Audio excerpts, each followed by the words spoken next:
everyone, welcome to Video Sensing with Games in Scratch. So what are we going to learn in this course? We're going to learn 4 major things. The first thing that we're going to learn is how to create and design Scratch animation projects. The next thing we're going to learn is game design using things like events and variables with our coding blocks. The third thing that we are going to learn is how to navigate the video sensing extension that we will use in Scratch. And the fourth thing that we are going to learn is how to use these video sensing features to create live interactive games. So we'll start by going over some of the Scratch basics. So this is what the Scratch homepage looks like. And the website for Scratch is https://scratch.mit.edu. And once you open this website, you're going to start by signing in. You want to make sure to create an account so that you can save all of your games and projects here. So I will go ahead and sign in now. Now that we have signed in, let's go ahead and create our first project. So to do that, we're going to find this Create tab right here, and we're just going to click it once to open. After we have opened it up, we'll see a couple of things. We have our sprite right here.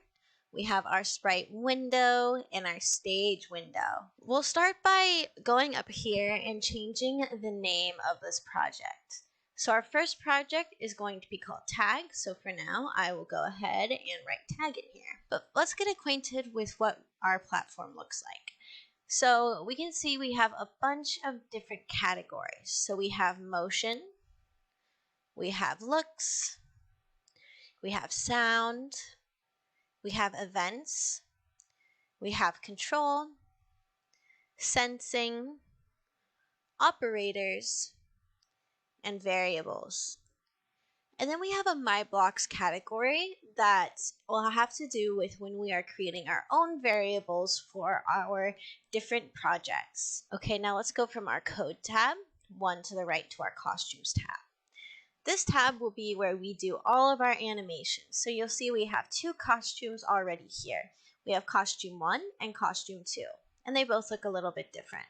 And you can see over here that if I click back and forth between them fast enough, it looks like our sprite is walking or moving a little bit. We'll go over this more, but this is where we will do all of our animating. So now we'll go from our Costumes tab, one to the right, to Sounds.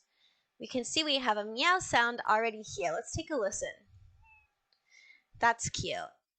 That is perfect for our little sprite right here, but this is where we will add new sounds or edit sounds when we have a little bit different projects going on. Now we are back in our Code tab, and I want to take a look at some of the other things that we can look at in our Scratch platform.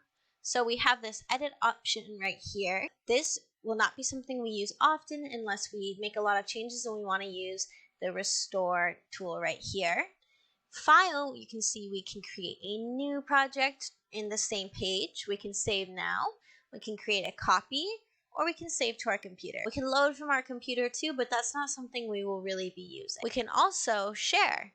So if we wanted to share this with a friend, we could press the share button and we can write a couple of things. We can rename it. We can tell people, you can see here, tell people how to use our projects, notes about our projects, and then right here would be where we play it when we have some code in, so something would happen, and then the red button to the right of that would stop it.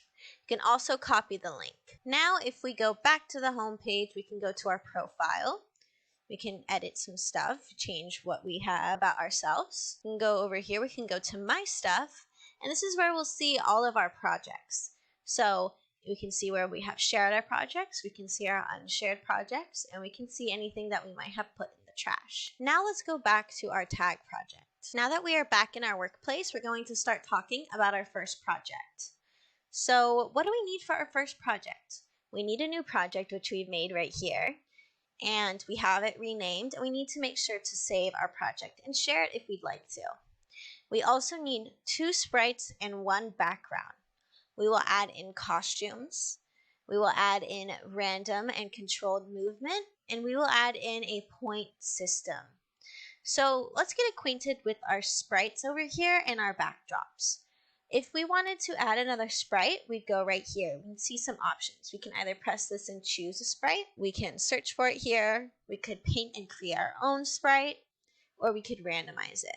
For now, we're going to choose a sprite that we already have available to ourselves. You can see we have a bunch of different options. So you can search, but there also are categories.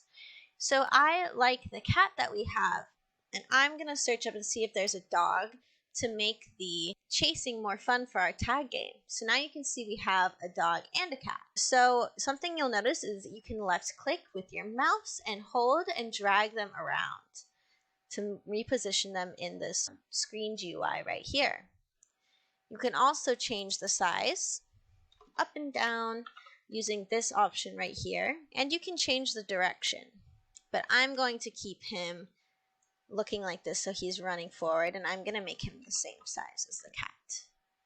You can also change their positions using the X and Y options here, but you can also use the dragging tool to do the same thing, and you can rename them. Now let's go ahead and take a peek at our backdrops. So let's press this here. You can see that we can search from the backdrops, we can create our own, or we can get a surprise as well. But again, we're just going to choose a backdrop. So what I'm looking for here is something that would be a good backdrop for playing tag. So what's a good backdrop to play tag with different dogs and cats? When I think of dogs and cats together, I'm thinking about maybe more of a inside thing because they're both pets. So I'm going to choose room 2. And all you have to do is left click to select these different options. So now we have selected our 2 sprites and our backdrop. Now let's start animating and changing our sprites. So I'm going to start by selecting the dog because I want to change the dog animation first. So I have my dog selected and I'm going to go over to costumes. So we can see that we only have 2 costumes for the dog right now. But these aren't running animations. So what I want to do is I am going to duplicate this by right-clicking. And I am going to delete the tongue by selecting it and deleting it. And now you can see we can drag all these different things around. We can drag these body parts around. So what I'm going to do is I'm going to try to make it look like this dog is running. So I'm going to select and I'm going to rotate these different parts of the dog until I get a good costume that I like that really mimics the movement of running. So I will go ahead and do that and come right back. So now I have finished moving these legs around, and I can see that if I go back and forth between dog A and dog B2, it kind of looks like he's running. So now I'm happy with that. Something else that you can do is you can change the colors. So say I select this, I can actually paint. I can select colors and paint. So say I wanted to make the dog look a little bit more realistic, I could do a color like this. Or I can play around by left clicking and toggling my mouse back and forth to see if there's a color that I like a bit more. So I can see I like this right here. It's more of a brown color. And then I can just left click and paint on the sprite itself. So this can take a bit of time and you want to make sure it's perfect. If you don't like something, you can go ahead and erase it, but it will erase the whole thing. You can also just use this undo button here to undo anything that you might have done. So I will go ahead and paint the dog and then come back and show you my finished animation. Now you can see I have painted all of the different blue parts to a brown color to kind of match the more natural look we have going on here. So after we're done customizing and animating our sprites, we are going to go back to our code and we're going to start adding in our first set of blocks. Our next step is to now add in random and controlled movement. So what we want to do is we want to select our different sprites to add movement to them. So something to note is that say I add in this one motion block. I have the dog sprite selected, but if I go from the dog sprite to the cat sprite, you can see that the same code is not there. So make sure that you are accurately switching between the 2 different sprites for each bit of adding our code blocks. So what we want to do is we're going to start by having the cat sprite selected. And what we want to do is we want to go to our events menu. So we'll go here and we'll start by adding this event. This event says when the flag is clicked. We need this event to start any of our blocks of code in our sprites and in Scratch as a whole. So we're going to have this here. Now we're going to scroll down to our control area.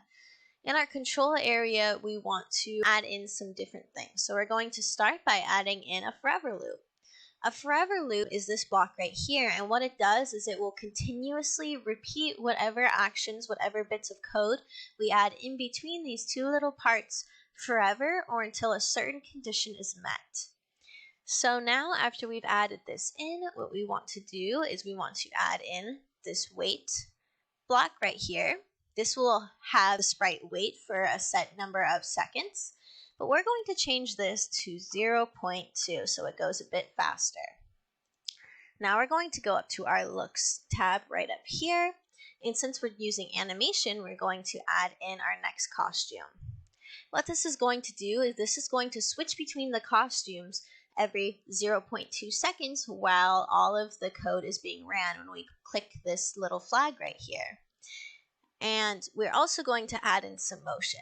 So we're going up to our motion tab and we are going to use this block right here. So glide 1 second into a random position. Now that we have this done, let's go ahead and press this and see what it looks like. So now we can see that our cat is moving around and running all around our backdrop. So we'll go ahead and press the stop button now. So let's go ahead and set some things up for our dog sprite now. So what we want to do is we want to go to events. We are going to set up some of our key controls now. So instead of using this right here, we're going to go ahead and select the when space key pressed. But we are going to need 4 of these. So 1, 2, 3, 4. And you're just going to right click to duplicate them. But what keys are we going to use? We need to use an up arrow, a down arrow, a right arrow, and a left arrow. So let's start by changing these. So this will be our up arrow, this will be our down arrow, this will be our left arrow, and this will be our right arrow. Now what do we have to add to these different event keys? Well, we want to go up to our motion. This will be what we control the dog with. The dog is going to be running away. So when our up arrow key is pressed, we want to change Y. So let's find our change Y by 10. Now when our down arrow is pressed, we want to change our Y. So we'll go ahead and just duplicate that. We want to change it by -10 because they're going different directions. Now we're going to our X. So we have change X by 10, but this needs to be negative since it's left. And then we have change X by, and we'll change this to a +10. Okay, now let's try it out and see what this looks like. So we're in here, and I can see that if I press my right key, we move to the right. If I press my left key, we move to the left. And we can go up and down using our up and down arrow keys. So something to remember is that as we're setting up these bits of code, you need to decide what of the sprites is going to be the one that's chasing, so the one that has these arrow key controls, or what sprite is going to be running away. So I'm actually going to have the dog be the chasing one and the cat be running away. And so what that means is I have the arrow controls attached to the dog sprite, and then if I go to the cat sprite, we have our randomization controls here. So now we're going to add a bit more to the cat. So we need to go to our events again. In our events, we're going to add another when the flag is clicked event, and we're going to scroll down. We need another forever loop to go underneath that. But then we're going to add a if then statement underneath that as well. So we're going to pop it right in here. And what this is going to do is it's going to say that if a certain condition is met, and we'll set that right in here in this blank spot, then the different blocks of code that we fit in right here will be what is executed, but only if the first condition is met. What we need is our sensing block. So if we go down here, what we need to find is the touching sensing block right here, and we're going to put it right here. So if touching, and we want it to be our dog, if the cat sprite is touching the dog sprite, then what will happen is we will play a sound. So we will play the meow sound, we'll put it right here. And then we will have the cat go to a specific position. So we will have them go to random position to run away. All right, so let's take a peek at what this will look like. So you see the dog caught the cat, so let's go here again. There we go.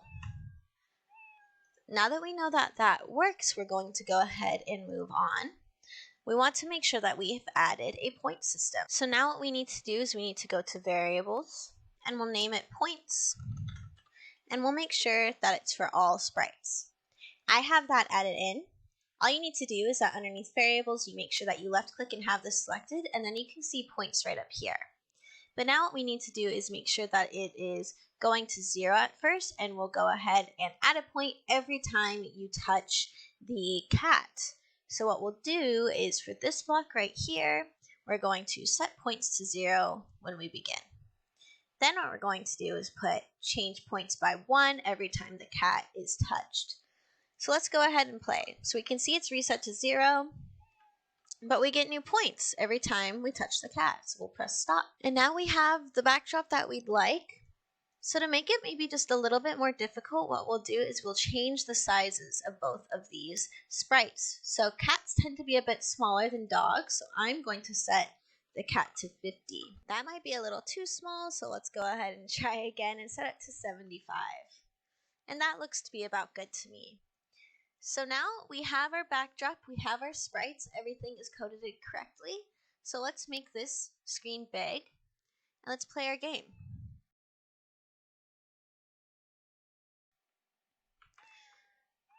The randomization sometimes can make it easy or it can make it hard. But we can bounce all around this room and try to get the cat and score points. Thank you for joining us for the first project of our Video Sensing in Scratch course, and we'll see you next time for our second project. Thank you. Bye.